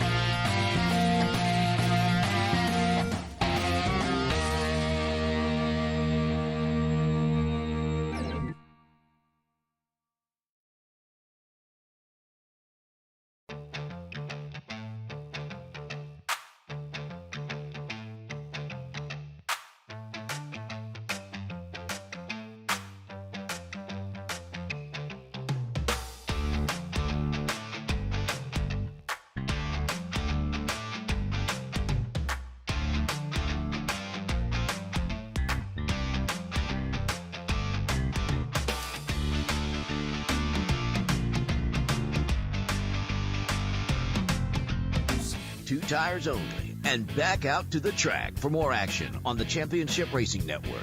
We're talking about Xfinity Series competition and news here, and we got Joey Gase racing. Wait. Joey Gase racing? Yeah, you heard me right. Joey Gase racing. Veteran driver Joey Gase has decided he's going to start up his own Xfinity Series operation. He said about it this week, quote, "I'm extremely excited to start a new chapter in my career and my life, to not only be a driver, but a team owner. Something I've been thinking about a lot over the last few years. When I asked the other team owners and mentors, I actually expected to get a lot of pushback saying not to do it, but to my surprise, I got a lot of the opposite." Gase got his first start in Xfinity Series competition at the ripe old age of 18 at his home track, where he finished 20th at Iowa Speedway. He would go on to be full-time in the series the next year, which was 2014. He remained there through 2019 before becoming part-time in Xfinity and Cup Series competition through 2020 and 2021. Joey Gase showed off the car he's going to use. He'll be using Ford Mustangs with the number 35 on the side. Said he's bought out H2 Motorsports and the remaining inventory from Shane Lee. As for things like a crew chief, sponsor, and other drivers, because Gase said he plans to run part-time Cup Series schedule this coming year as well, he said all of that is still pending. We've got a driver, Joey. And he's in South Carolina. He's not that far away. If you want to call him, he can just make a quick little drive up to Charlotte and he can talk to you. I-77 is not far from where I'm sitting right now, and it's a quick shot up to Mooresville. Just noting. Then let's get back to the television rating side of things for NBC Sports. They noted that their Xfinity Series viewership increased from 2020. Cup Series ratings kind of flat. Xfinity Series saw a 6% increase in viewership tuning into the series from 2020 to 2021. They were just shy of averaging 1 million people per race, and said that the season finale, the Saturday night Phoenix race on the soon-to-die NBC Sports Network, actually showed an increase of 4% over last year, just over 1 million viewers over the entire race. Said that they noted that their online viewership continues to trend upward as well, and truth be told, it should only help next year when they move to the USA Network, because, number one, not every base cable package had the NBC Sports Network. Pretty much all base packages carry the USA Network. So it actually should kind of help them. There's not a package that I don't know of that doesn't have the USA Network. So it really should only help them. So congratulations. But still, oh, absolutely. You killed off a sports network that was, in my mind, pretty viable. Across the top NASCAR series in the wake of COVID, we haven't seen pretty much since the beginning of the 2020 season practice or qualifying sessions. They were all pretty much canceled, with only special races getting that full slate of on-track activities. One of those was the 2021 season finale in Phoenix. But NASCAR is promising that beginning next year, the practice and qualifying sessions are all set to return to all tracks. For the Cup Series, they say expect a kind of a knockout style of qualifying. What do you mean by that? Well, it means the entrants are going to be split into two groups at most, not all, tracks, and participate in a joint practice/qualifying 2-hour session. So they're going to try and jam all this stuff into 2 hours? I'm going to have to wait and see how that works, because I'm not certain about it, but we'll find out. Some 6 other Cup, 5 Xfinity, and 8 Camping World Truck Series races will be classified as what they call expanded weekends. These expanded weekends, there will be a single 50-minute practice session separate from qualifying. By the way, don't worry about the Daytona 500, as it always has been. They will run front row qualifying the Sunday before the big race, then the Thursday before the qualifying dual races will still be held. As for the 2 Talladega and the second Daytona race, we will have qualifying. We will not have practice. Seems odd. Guess we'll find out. Yeah, I've got the graphic right here. If you want to read it, if you want me to read it down pretty quick. By all means. All right. The graphic per NASCAR, and I found it on the Twitter of the legend Bob Pockris, that he is up to date on every single stinking thing there is. Yeah. All right, for ovals, separated into 2 groups set by odd, even finishing order of the previous race. Group A, 15-minute practice, is the 15-minute practice session. Group A, single car, 1 lap. Group B, single car, 1 lap. The top 5 from each respective group transfers to the final round. Okay. All right, final round, single car, 1 lap. Fastest car earns a bush pole. It will be a 2-lap qualifying session in the final round at Martinsville, Bristol, Richmond, and Dover. Yeah, the shorter tracks. That figures. Yeah, super speedways. Round 1, all cars, single car, 1 lap, top 10 final round. Same thing for final round, single car, 1 lap, fastest qualifier, bush pole. Okay. Road courses. 20-minute practice session. Group A and Group B. 15-minute time qualifying session, 15-minute time qualifying session for each group in round 1. Top 5 from each group go to the final round for a 10-minute time session. Fastest man takes pole. Here comes the one with a headache, Bristol Dirt Race. Oh, gosh. 2 50-minute practice sessions. Okay. 4 heat races to determine the field and the starting lineup for Sunday's race. All right, then. Limited lineup for qualifying for Bristol Dirt Race based on a random draw. Oh, that'll work out well. That will be great. We'll see how it goes. That will be great. But hey, we're getting back somewhat to a semblance of normal with some practice and qualifying. That's the basis of that story. How they do it, that's details that are probably best left not to talk about it this particular time of the morning. North Carolina governor knows that racing is the backbone of its state's economy. Most NASCAR teams based in and around Charlotte. With that being said, there are North Carolina tracks, of which Charlotte is the most notable. But that said, the state's governor said he's planning on taking some money from the American Rescue Plan and put it towards a couple of other heritage NASCAR facilities. Richmond County, which is the home of Rockingham Speedway, slated to get about $9 million for some water, sewer, and other infrastructure improvements. They have their own owner who is working on refurbishing the track. Then there's Wilkes County, the home of North Wilkesboro.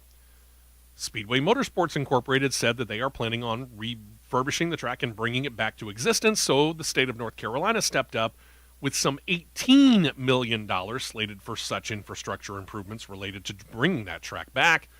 And Concord, North Carolina, which is the home of Charlotte Motor Speedway, will also get some money in relation to that track and the facilities around it. The governor signed a bill stating that any facility that has hosted a NASCAR, NHRA, or IHRA sanctioned event, or any track that has hosted the Cup Series, get this date, very important, since late September 28th specifically of 1996, is eligible for a $5 million grant. Does that put Wilkesboro automatically eligible because their last race was in September of 1996? That's why I said pay attention to the date very Absolutely. carefully. He was paying very close attention to that. So they made sure And that Wilkesboro. They made sure that in. North Wilkesboro was going to get everything that they possibly could get to return to top-level racing. Thank you. And with me putting last year, with me putting my eyes on Wilkesboro's facility, $18 million would go a long way. You know it. A very long way. You know And it. then, you have somebody like Marcus Lemonis that is chomping at the proverbial bit to help with Wilkesboro. He's already jumping at Marcus Smith on social media going, all right, Marcus, I'm ready. Let's go. Yeah, you want to talk about somebody who's more than happy to put enough pressure on NASCAR to say, hey, listen, I'm your primary sponsor of the Truck Series. You put a Truck Series race at that track. Yeah, not even, I don't even think it was an hour after that bill was signed. He was already chomping at the bit on social media. All right, let's go. I'm ready. I'm ready. You know it. Because he's building a Camping World in Wilkes County in North Carolina. How convenient. So he's eager. Yeah, I can tell. To the Indycar Series, where a driver who came in with a big splash, but to John's amusement, highly underperformed as the 2021 Indycar Rookie of the Year competitor. I know who you're talking about. Jimmy Johnson, he is returning to race in an event that he has not been in since 2007. We're talking about the race of, not the International, just the Race of Champions. We've talked about this before. It's an annual all-star event that grabs drivers from different racing series all around the world to compete in a series of events, both as a team representing their country and as individuals. He will be rejoining with Travis Pastrana as the Team USA members of the event. This is the same two people that were racing in this event back in 2007, Johnson and Pastrana. Among the other confirmed drivers are two Formula One veterans, Mika Hakkinen and Valtteri Bottas.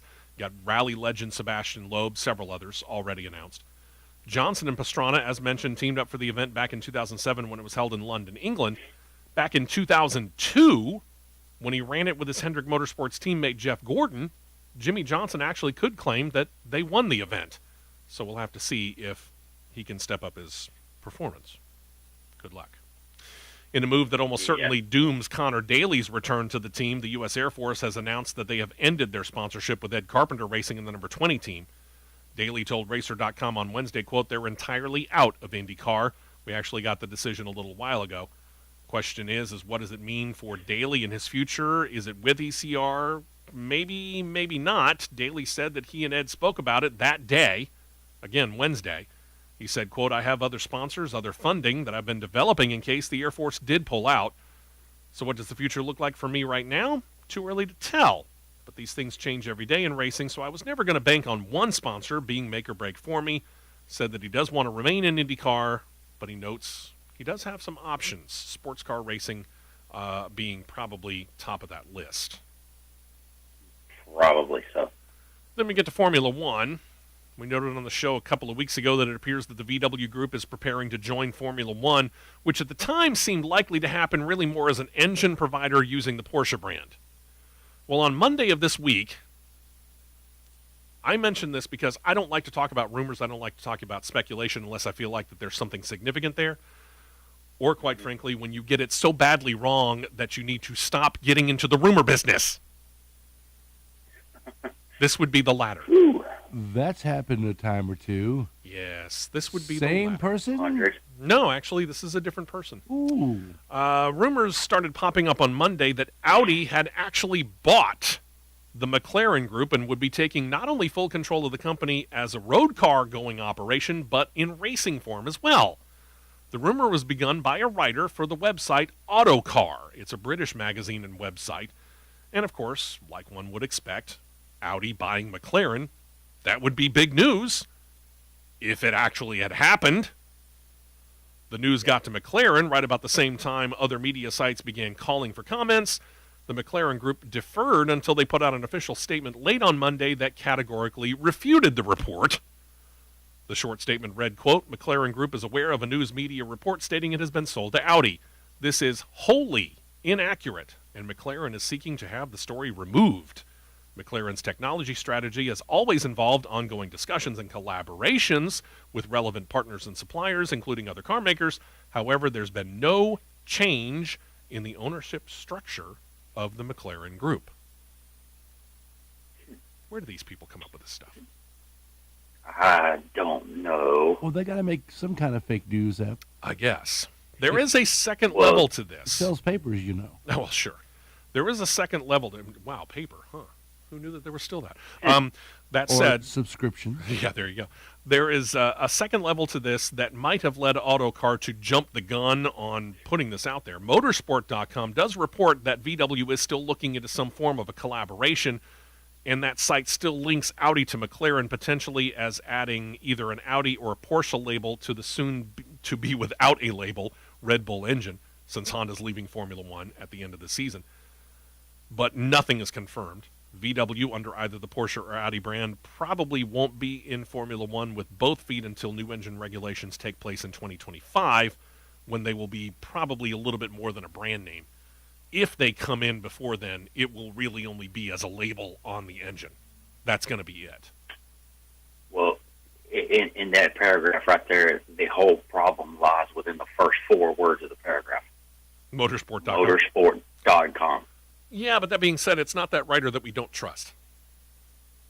True, but motorsport.com can be just as bad as the writer that we don't trust. That's true. It depends on the writer. And Can be. I pay very close attention as to who's writing what story for motorsport.com. I'll put it to you that way. Very, very true. I very utterly closely watch that. Yeah. Utterly closely watch it for sure. Let's Yes. not utter another word.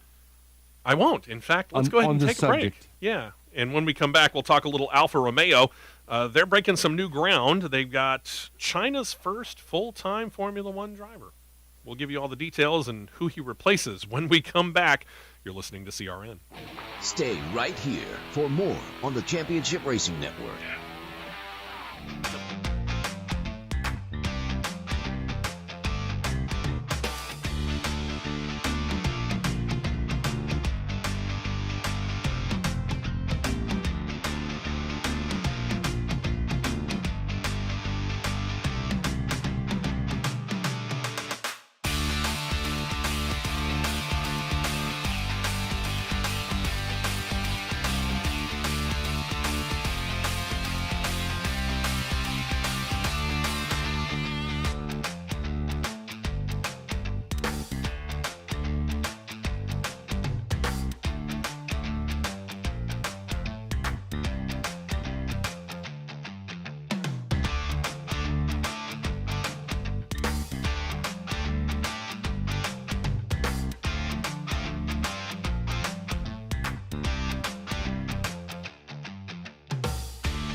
fuel only. Go, go, go.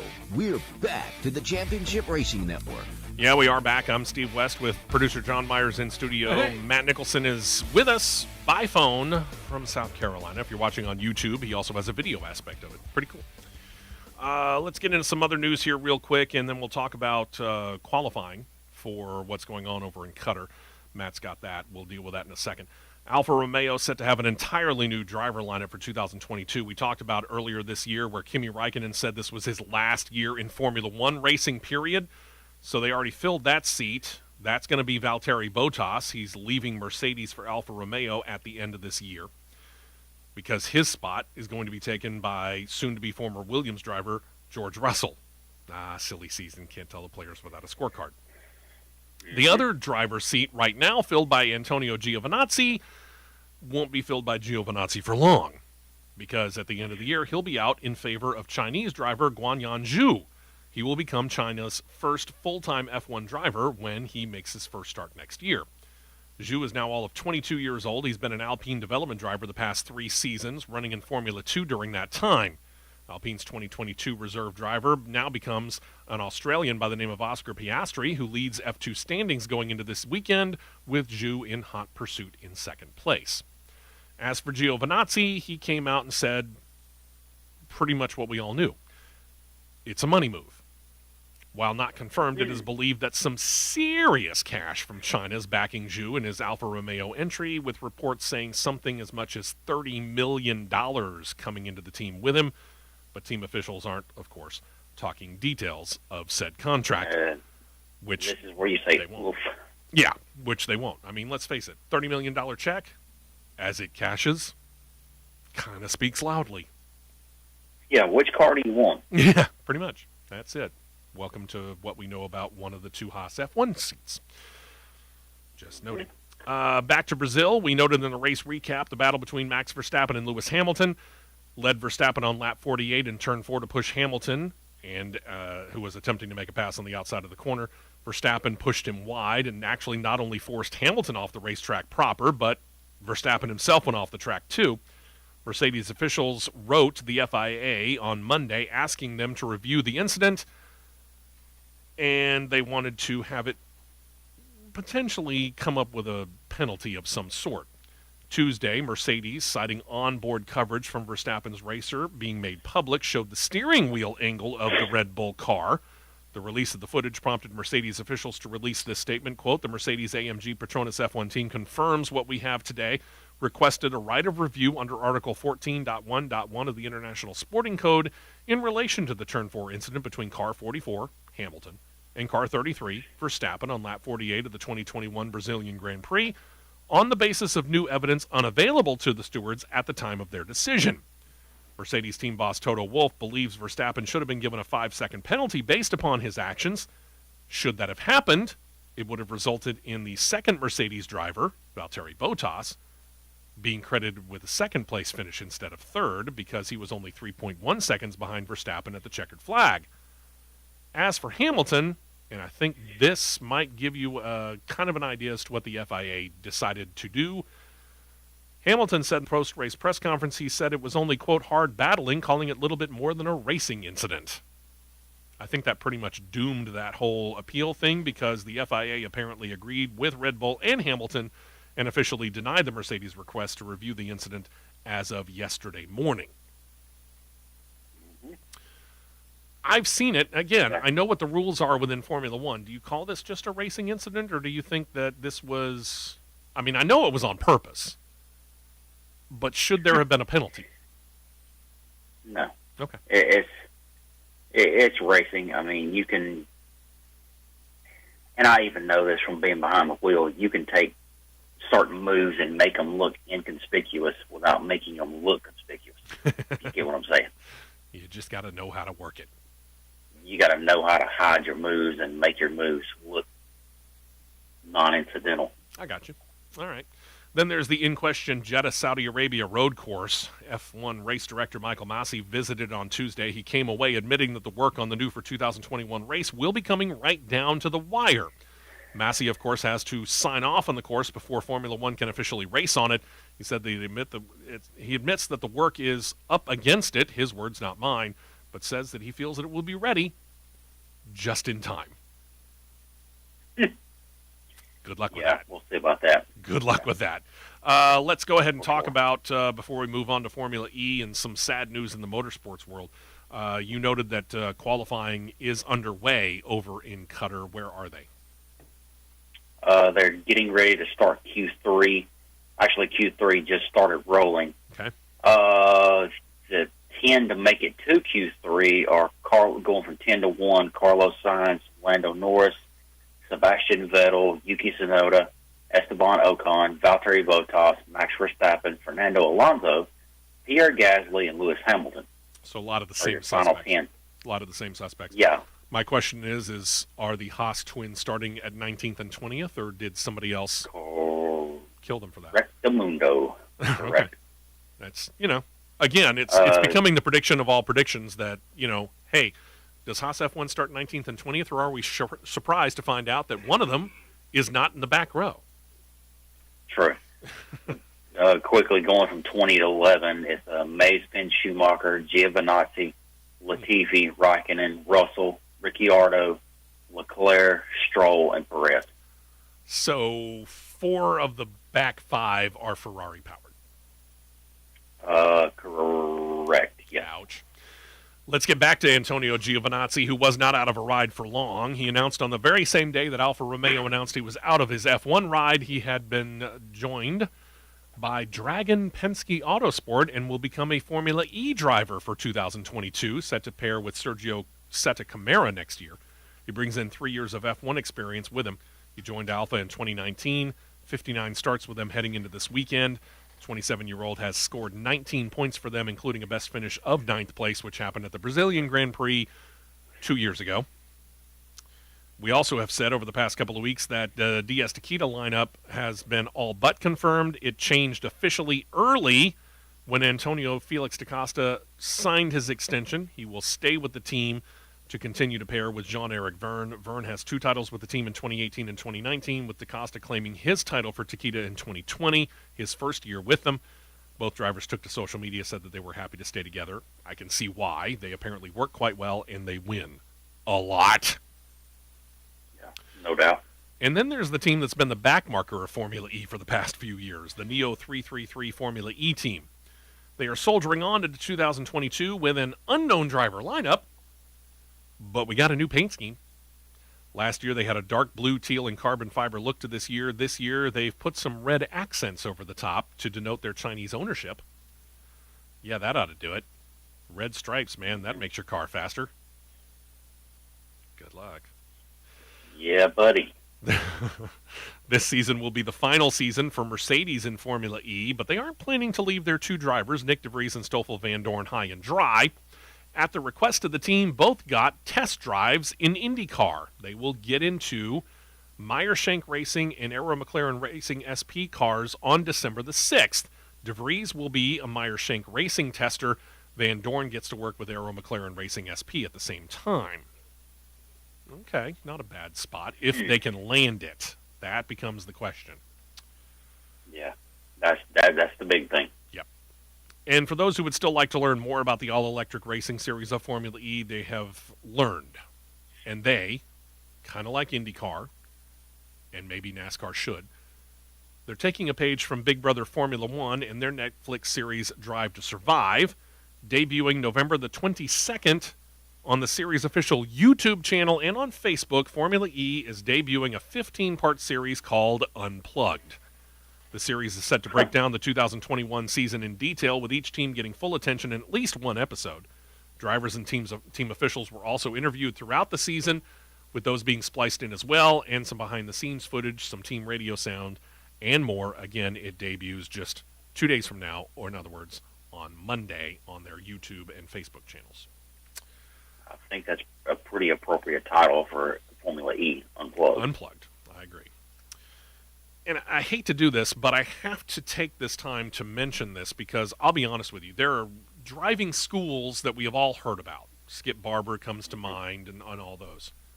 But the granddaddy of them all, Of all the racing or high-performance driving schools that are out there, the granddaddy of them all has to be from the legend Bob Bondurant.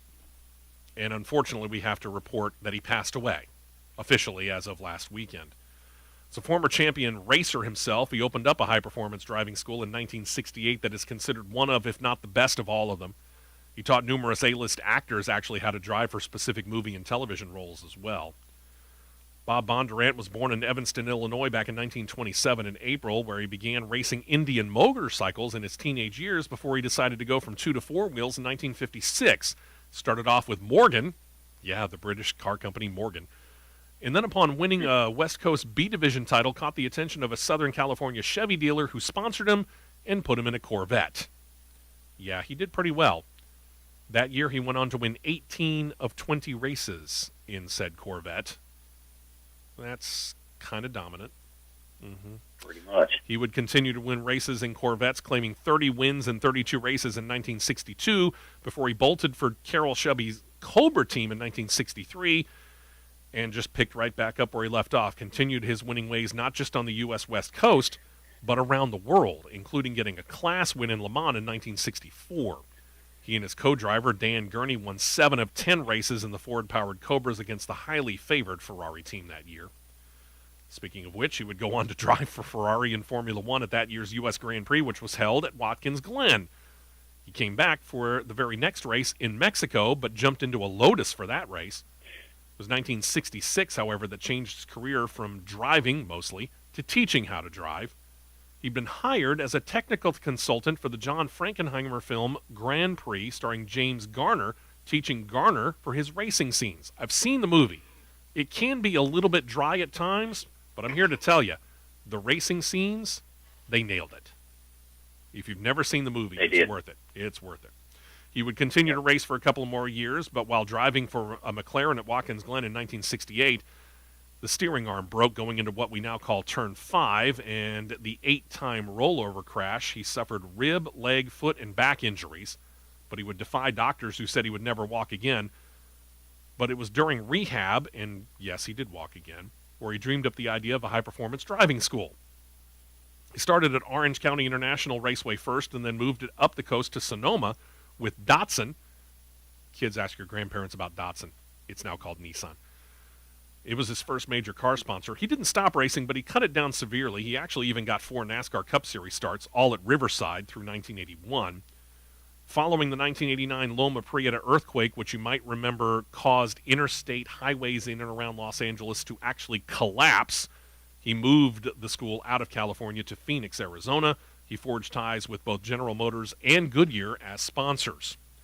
Over the years, in addition to teaching the public how to handle cars at high speeds, he has taught some of Hollywood's most notable gearheads how to handle their own cars, in addition to helping them learn the stunt work that was needed for specific roles in movies or television. We mentioned James Garner. How about Paul Newman? Paul Newman learned so much from Bob Bondurant that he actually got into racing himself, including not just as a driver, but as a team owner.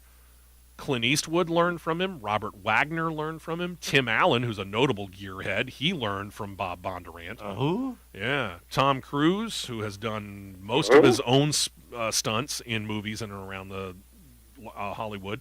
He went to Bob Bondurant, as did Nicolas Cage, probably most notably for the remake of the movie Gone in 60 Seconds. For all of his efforts, Bob Bondurant was inducted into the Motorsports Hall of Fame of America in 2003. On Friday, November 12th, he passed away at his Paradise Valley home, survived by his wife, Pat. The school released a statement of his passing, quote, Bondurant is the only American to bring home the World Championship trophy back to the United States while racing for Carroll Shelby. He won his class at Le Mans. He's been inducted into 10 Motorsports Halls of Fame. I could not look them all up. Bondurant Racing School was founded in 1968, has graduated for car movies, stars like Garner, Newman, Cruise, Cage, and Christian Bale, along with over 500,000 graduates from around the world. His legacy will remain with us forever. Bob Bondurant was 88 years old. I would love to do a high-performance driving school. I know that there's one at Barbara Motorsports Park, but it's not Bob Bondurant. Truth be told, It would be worth it to me to go to Arizona to go to the Bob Bondurant Racing School. I would take that trip as well. I would love to do that. Yep. Sad to see No him doubt. go. Sad to see him go. His legacy will continue, no doubt about it. You are in South Carolina. Enjoy the Auburn game. This coming weekend is Thanksgiving weekend. We will be off. We're going to take the weekend off. We're going to enjoy our holiday with our family and our friends, just like you. I hope you do as well. Yes. If you happen to be traveling over the course of this week at any point in time, please be careful, be safe, have a whole lot of fun, eat a whole lot of turkey, go into a tryptophan coma. Is that what they call that? That's what they call it, I call it eating too much and passing out on the couch. which is pretty much all that it is. Enjoy the food. Enjoy all of the different sports, the racing that's coming up later on, about this time, actually tomorrow, on ESPN with the Qatar F1 Grand Prix. We'll talk about it all 2 weeks from now, as I think we should all be back in studio by then. Unless I'm still passed yeah. out from my coma. You never know. Could happen. Y'all have a happy Thanksgiving from all of us here at the Championship Racing Network, and we will talk to you in 2 weeks.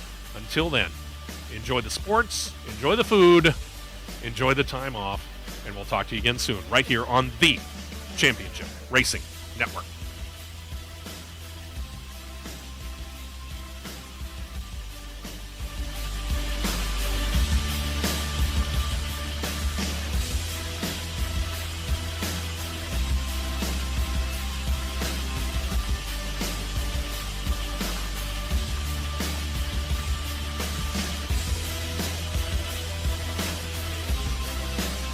This has been a presentation of the Championship Racing Network.